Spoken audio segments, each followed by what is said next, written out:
केला बेचने वाली चुड़ैल।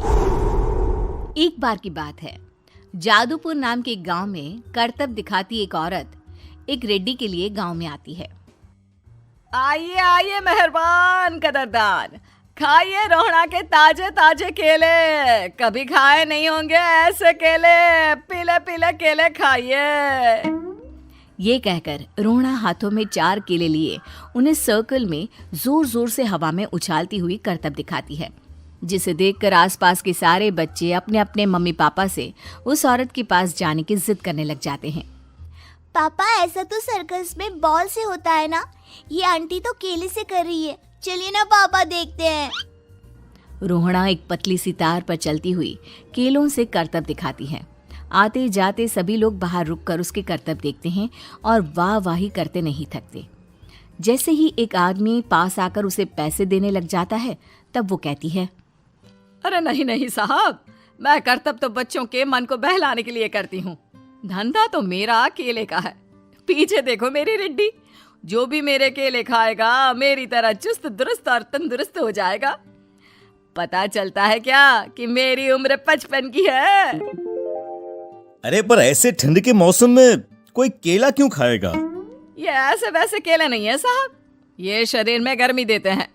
ठंड को दूर भगाए जो भी रोहिणा के केले खाए। पापा, अगर मुझे केले नहीं मिले तो मैं घर नहीं जाऊंगी। तभी उसके पापा कहते हैं कि बेटा, केले ठंड में कभी गर्मी नहीं देते। ये सब कहने की बातें हैं, सामान बेचने का तरीका है इनका। पर पिंकी नहीं मानती। मैं केले खाऊंगी। पिंकी की जिद के आगे नत्थू हार जाता है और उसे केले खरीद कर दे देता है। पिंकी खुश होकर केले घर ले आकर खाती है। अब मैं भी करतब करूंगी, कितना मजा आएगा। जादुई केले। पिंकी पहला केला खत्म भी नहीं करती कि वो बेहोश हो जाती है। दूसरे केले से एक काला धुआं आता है और रोहड़ा चुड़ैल बनकर बाहर निकल आती है। मेरे भूतिया केले बच्चे न खाए, ऐसा हो ही नहीं सकता। जादूपुर वालों, कब तक बचोगे? आ गई हूं मैं रोहड़ा, जिसका कोई नहीं कर सकता सामना। रोहड़ा पिंकी को गोद में उठाकर काले धुएं में कहीं गायब हो जाती है। शाम के वक्त नत्थू घर लौटता है और पिंकी को घर में ना पाकर उसकी माँ से कहता है, माँ पिंकी कहाँ है?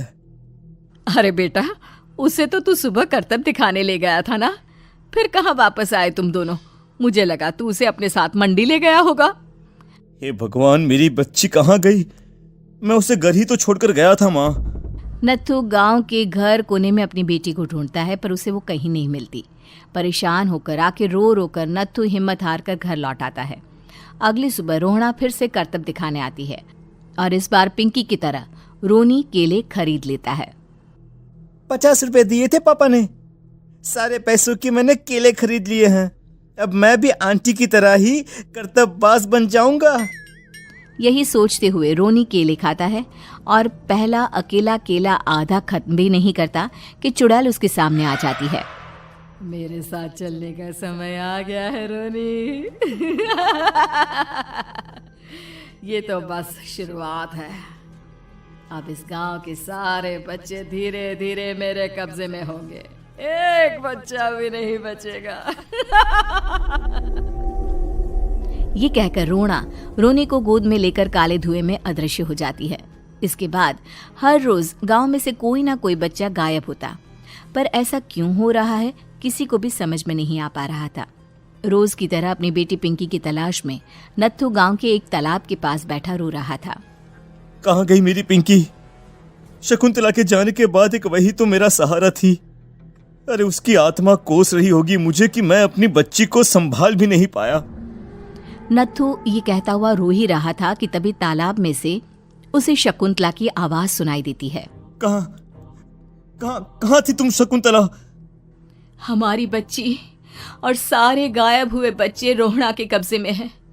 वो बच्चों को जो केले देती है उससे बच्चे बेहोश हो जाते हैं और उसके कब्जे में आ जाते हैं और वो उन्हें ले जाकर काली दुनिया में ले जाती है। पर वो ऐसा क्यों कर रही है? ये मैं नहीं जानती, पर उस दुनिया का रास्ता मैं आपको बता सकती हूँ। जहां ये नदी खत्म होती है वहां एक केले का पेड़ है, उसके नीचे एक दरवाजा है, वहीं से रास्ता जाता है उस दुनिया का। ये कहकर शकुंतला की आत्मा गायब हो जाती है। गांव के सभी लोग झुंड बनाकर उसी रास्ते से काली दुनिया में चले जाते हैं और वहां देखते हैं कि सारे बच्चे वहां काम कर रहे थे। पापा मुझे ले चलो यहाँ से। पापा पापा। सभी बच्चे अपने मम्मी पापा से लिपट जाते हैं। तो तुम लोग यहाँ तक आ गए? क्यों हमारे बच्चों को पकड़ लिया तूने? तुझे शिकार ही बनाना है तो ले, हम सब आ गए हैं, हमें खा ले। नहीं, मुझे बच्चे चाहिए। मेरे बच्चे के बदले तुम लोगों के बच्चे। क्या मतलब? मैं इसी गांव में रहने वाली एक औरत थी। केले की चोरी के इल्जाम में मेरे बेटे को गांव वालों ने इतना मारा कि वो मर गया। उसी दिन मैंने ठान लिया कि गांव वालों का भी वही हाल करूंगी।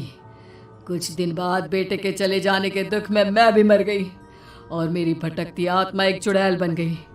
और फिर मैंने बदला लिया तुम सबके बच्चे छीनकर। बर्दाश्त नहीं कर पाए ना? सोचो मुझ पर क्या बीती होगी। हमें माफ कर दो रोना। पता नहीं ये किसकी गलती थी, पर हम सभी माफी मांगते हैं। हमारी खुशियां लौटा दो, तुम भी तो एक माँ हो। गांव वालों की बात सुनकर रोना का मन पिघल जाता है और वो बच्चों को छोड़ देती है। उसके बाद काली दुनिया बच्चों के लिए जादुई दुनिया बन जाती है। अब कोई भी कभी भी वहां आ जा सकता था।